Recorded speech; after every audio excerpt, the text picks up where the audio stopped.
É muito comum ouvir as pessoas dizendo, inclusive muitas pessoas do meio acadêmico de psicologia, dizendo que a mudança deve se dar de dentro para fora, quando falam do que as pessoas deveriam fazer para mudar. Utilizam expressões como profunda mudança interior ou a famosa expressão, no melhor estilo Paulo Coelho, de que se você não quiser, você não vai mudar. Para mudar, você precisa querer. Mas em nenhum momento pensam que para querer a pessoa precisa antes mudar.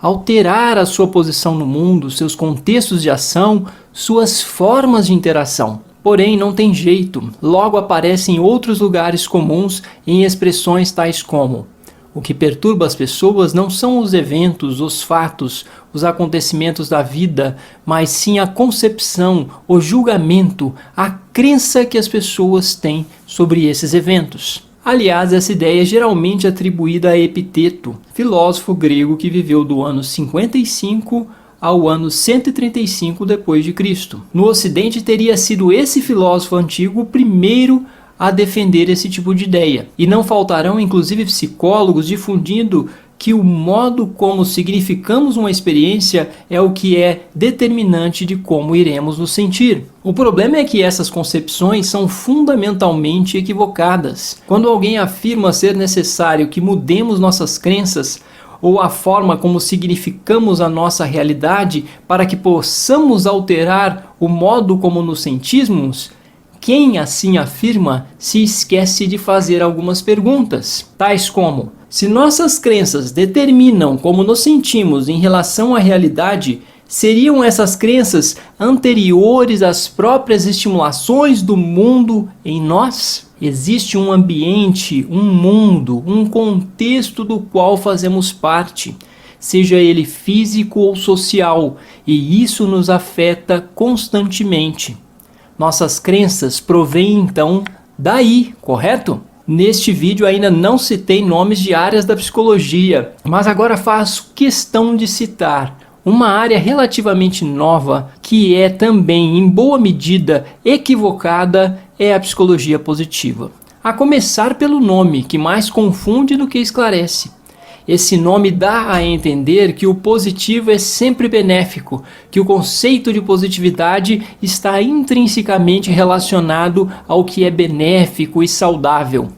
E isso de antemão já é um erro conceitual crasso. Se assim o fosse, um exame de HIV com um resultado positivo nas mãos seria sempre uma festa. Contudo, tanto na tradição científica quanto na tradição filosófica, a positividade indica presença e a negatividade, obviamente, indica ausência. A psicologia positiva, nesse sentido, não possui relação alguma com as tradições positivas. Uma de minhas leituras na área de psicologia positiva foi o livro Felicidade Autêntica, de Martin Seligman. Trata-se de um compêndio de várias pesquisas que traçam possíveis correlações entre sentimentos e emoções positivas com o bem-estar psicológico. Alguns desses estudos levantaram dados em relação a conceitos tais como o conceito de otimismo. Aliás, o autor simplesmente não faz qualquer tipo de consideração conceitual. Seu livro se resume a elencar uma série de referências que deixam o leitor sem saber exatamente o que é o otimismo,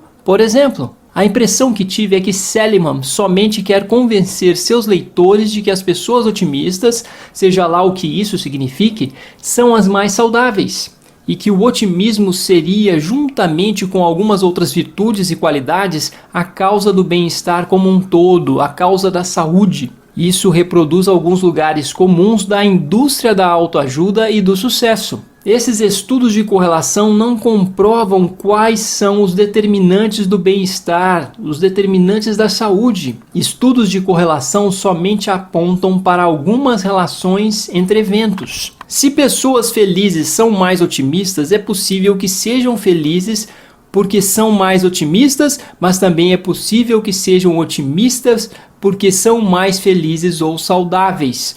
Ou então, tanto o otimismo quanto o bem-estar e a saúde seriam somente efeitos produzidos por alguma variável que não está presente nesta equação, nestes estudos.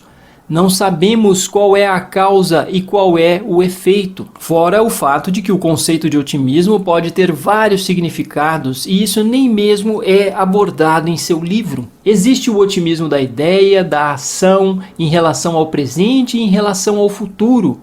De qual desses 4 ele está falando? Ok, tudo bem, vamos supor que ele esteja falando do otimismo em relação ao futuro, que é o mais alardeado pelo senso comum e que de fato o otimismo seria uma das causas do bem-estar. Logo, a partir disso, é produzida uma regra social a qual diz mais ou menos assim: seja mais otimista, pois as pessoas otimistas são mais saudáveis. Mas como já falei anteriormente, isso deixa algumas questões importantes em aberto e está muito longe de respondê-las.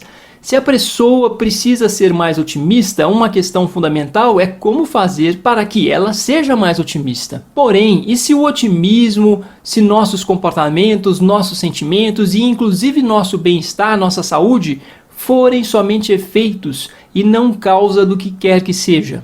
Há evidências acumuladas por décadas de pesquisas experimentais, replicadas tanto com animais como com humanos, de que tudo isso é efeito e não causa de bem-estar e de saúde. Nossos sentimentos, crenças, sensações, inclusive nossos comportamentos, são efeitos e não causas. São resultado de nossa interação com o mundo, com tudo que nos afeta, seja isso proveniente de algo que está fora ou dentro de nós mesmos. E não adianta ficar dizendo que esse dentro de nós mesmos é nossa mente ou coisa parecida, porque quando procuramos a mente encontramos somente 2 coisas: massa encefálica e interação com o mundo. E massa encefálica sem interação com o restante do corpo e com o mundo não é nada, é somente tecido morto. E se você, como psicólogo, quer ajudar seus pacientes, de fato procure compreender melhor como estão interagindo com o mundo e com os outros. Se você, por exemplo, está muito preocupado se seus pacientes estão otimistas ou não, fique atento a uma coisa: as pessoas tendem a ficar mais otimistas quando suas vidas melhoram, quando suas interações se tornam mais saudáveis.